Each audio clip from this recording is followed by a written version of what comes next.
It's been almost 50 years since 5 men went missing in the Plumas National Forest. They are known as the Yuba County Five, and what happened to them remains a mystery. Tonight, as ABC 10's Roxanne Aaliyah shows us, their families are still pleading for answers. Almost 50 years, these woods have held the mystery of the Yuba County Five. Their disappearance has puzzled people around the world. No way on earth that they went on their own. Is it possible something nefarious happened? Did one of these people turn on their own? No matter how simple you are, you ain't gonna take off in the woods. It's a question still being asked 46 years later. What happened to the Yuba County Five?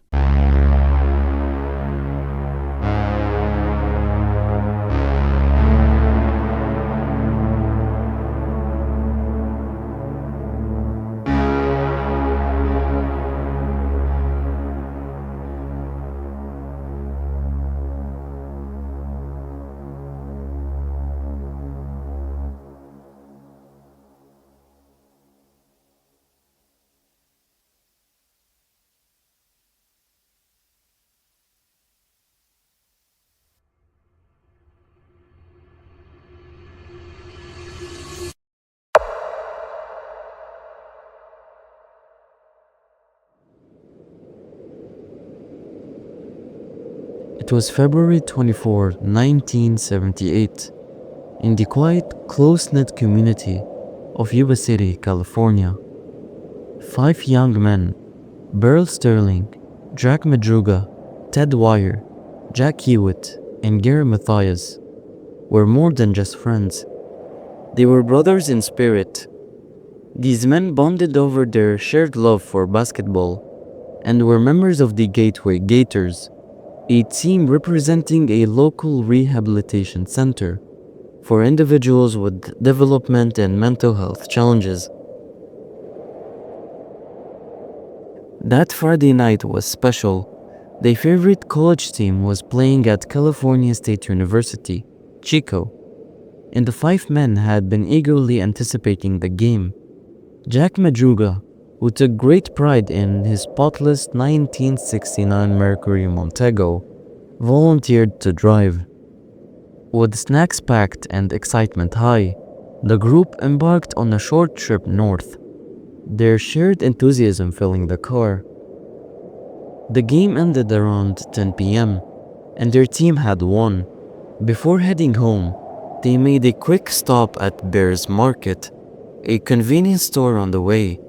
According to the clerk, the men were in high spirits, buying an array of snacks, candy bars, sodas, and pies. The small, ordinary stop became significant later, as it marked the last confirmed sighting of the Yuba County Five together. What happened after they left the store remains a mystery. Instead of returning to Yuba City, the men drove over 70 miles in the opposite direction, venturing deep into the desolate Plumas National Forest. This wasn't a small detour, it was an entirely baffling journey into rugged wilderness, far removed from any familiar routes. Why? Wasn't an accidental wrong turn a spur-of-the-moment decision fueled by excitement? Or was there something or someone that led them there against their will? To this day, these questions remain unanswered.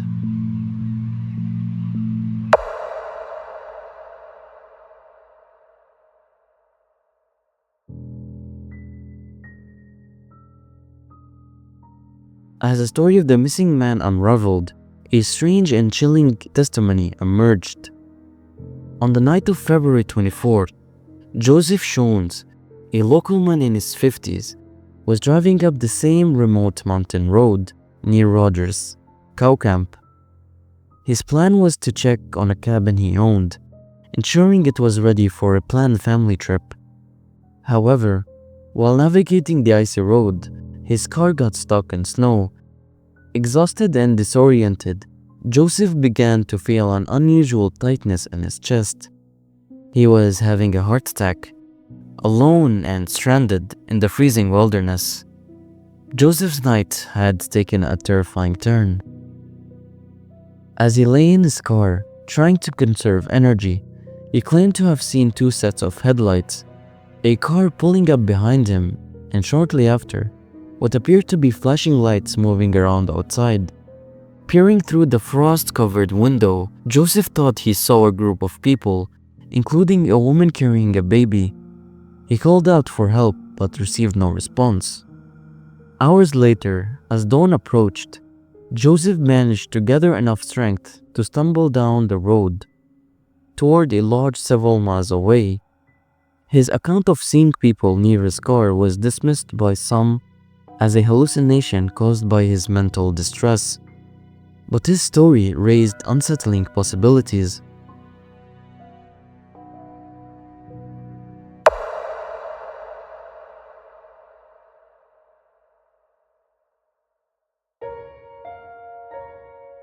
Two days after the man disappeared, their families were overcome with worry and reported them missing.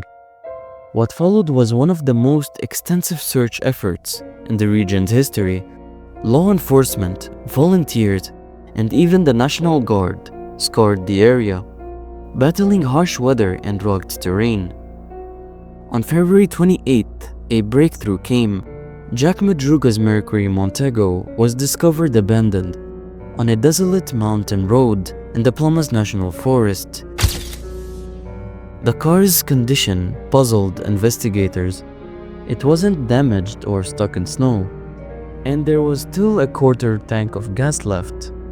The road, while rough, was navigable, making it unlikely that the man had been forced to abandon the vehicle. Yet the doors were locked, the keys were missing, and inside, searchers found the wrappers from the snacks bought at Bear's Market. Jack Madruga was fiercely protective of his car and known for his caution. He would never willingly drive it into such a perilous area, especially on roads he was unfamiliar with. So, why was it left there, seemingly without a logical reason? Theories abounded. Had the man been forced off the road by another vehicle? Or had they willingly left the car, believing help was nearby? Whatever the reason, the decision to leave the safety of the car sealed their fate.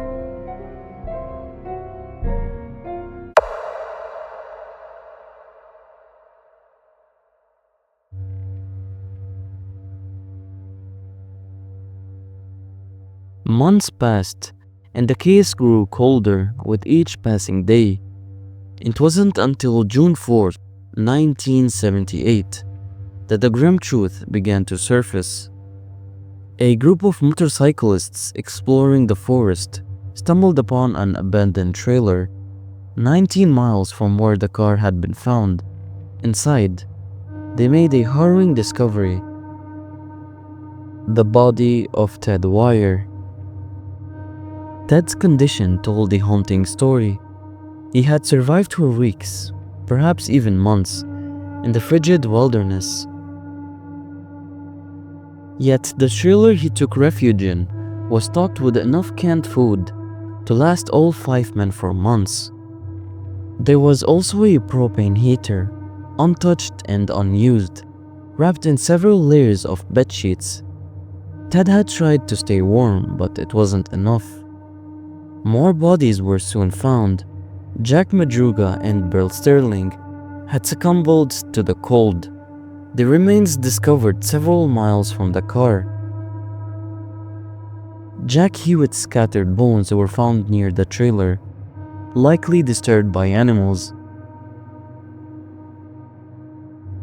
But Gary Mathias, the most enigmatic of the five, was never found. Only his tennis shoes, left near the trailer, hinted at his possible fate. Had he ventured deeper into the forest searching for help? Or had he met an entirely different end?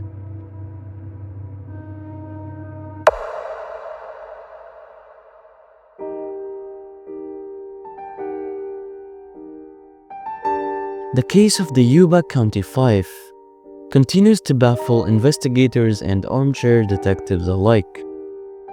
From the possibility of foul play to the lingering question of Gary Mathias's role, the mystery remains unsolved. Some argued that the men fell victim to a tragic accident, their inexperience with the area leading to their demise. Others believed they encountered something or someone that forced them off course. Decades later, the truth remains shrouded in the fog of the Plumas National Forest. The Yuba County Five case is a chilling reminder of how easily ordinary lives can unravel into the unthinkable. Thank you all so much for watching this video. As we approach the new year, I want to wish you all a year filled with health, happiness, and new opportunities. Even if this video is published after New Year's, which is tomorrow at 12 AM as I am recording this, I still want to share my gratitude. A huge thank you to Nexpo for inspiring this mini documentary. He also graciously gave me permission to use his video as a source for this one. So please be sure to check out his channel and his video linked below. And of course, a special shout out to As the Raven Dreams for always pushing through my crazy deadlines with those amazing thumbnails. I cannot wait to collaborate with you more in 2025, man. It's been Cryptic Tales. Whether it's an early or late new year for you, I hope it's a great one. Peace out.